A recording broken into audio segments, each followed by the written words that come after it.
तो दोस्तों, ऑपरेशन सिंदूर के बाद फ्रांस के रफाल के दाम आसमान छू रहे हैं। इंडोनेशिया जैसी कंट्री ने चाइनीज मेड एयरक्राफ्ट जेफ-17 के ऊपर रफाल खरीदने का मन बना लिया है, क्योंकि इंडिया ने रफाल की ग्रैंड सक्सेस दुनिया को दिखाई। लेकिन यहाँ पर हुई है एक बहुत बड़ी साजिश।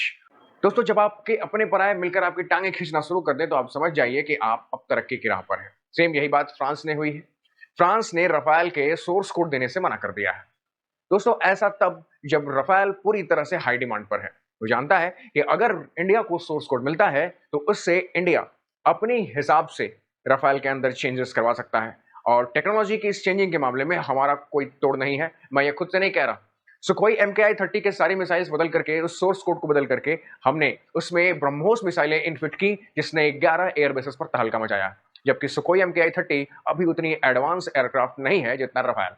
दोस्तों, किसी भी फाइटर प्लेन का सोर्स कोड उसका दिमाग होता है।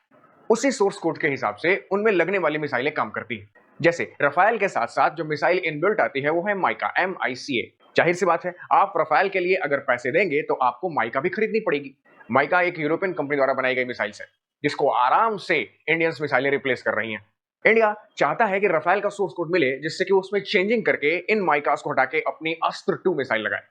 इंडिया की मिसाइलें डेडली हैं, चाहे वो ब्रह्मोस, चाहे पिनाका, चाहे वो आकाश या चाहे अस्त्रा 2। लेकिन रफाल के मामले में फ्रांस ने अब अपनी पीठ दिखानी शुरू कर दी है, क्योंकि वो जानता है कि उसका धंधा अब खतरे में है। जिस दिन इंडिया फुल स्टैक और फुल पोटेंशियल के साथ डिफेंस मार्केट में अपने कदम रखेगा, चारों तरफ सिर्फ भारत की बोली लगेगी। ये इंडिया अच्छी तरह से जानता है।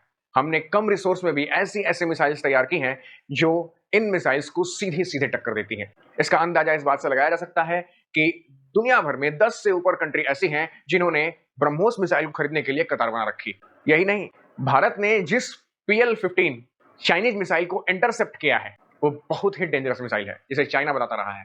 अब उसके जो मलबे गिरे हैं इंडिया में, जो डेब्रिस गिरे हैं, वो कई कंट्रीज पाना चाह रही हैं, ताकि वो उसे ध्यान से देख सकें कि इस मिसाइल में किस टेक्नोलॉजी का उपयोग किया गया है, ताकि वो अपने एयर डिफेंस को मजबूत कर सके। इंडिया की पिनाका, इंडिया की AAD और अस्त्र मिसाइल्स की मांग अब दुनिया भर में बहुत तेजी से बढ़ने वाली है। और ये बात फ्रांस को सुहा नहीं रही, क्योंकि फ्रांस का भी अपना कारोबार है एयरक्राफ्ट और मिसाइल्स का। एयर डिफेंस को बनाने के मामले में दुनिया भर की कंट्रीज का जो भारत से दोगलापन है, वो छुपा नहीं है। तेजस मार्क 1 की डिलीवरी सिर्फ इसलिए लेट हुई क्योंकि कोई भी देश जेट इंजन देने को तैयार नहीं।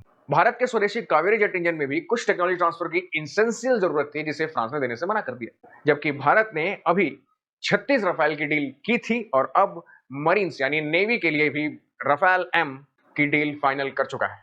फ्रांस इस बात को लेकर के बिल्कुल डरा हुआ है कि इंडिया की मिसाइल्स जल्द ही फ्रांस और अन्य यूरोपीय देशों के मिसाइल्स को रिप्लेस कर देंगी। दोस्तों, कई मिसाइल्स ऐसी हैं जो इंडिया, इजराइल और इंडिया रशिया का जॉइंट वेंचर है। USA की मिसाइल्स बहुत महंगी हैं और चाइना की मिसाइल तो जो हश्र PL-15 का दुनिया ने देखा है भारतीय इंटरसेप्टर मिसाइलों द्वारा, उसके बाद चाइनीज मिसाइलों की डिमांड घट रही है।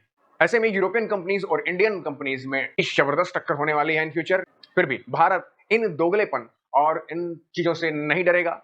भारत अपने डिफेंस इक्विपमेंट्स को और भी ज्यादा डेडली करने के फिराक में है। जय हिंद।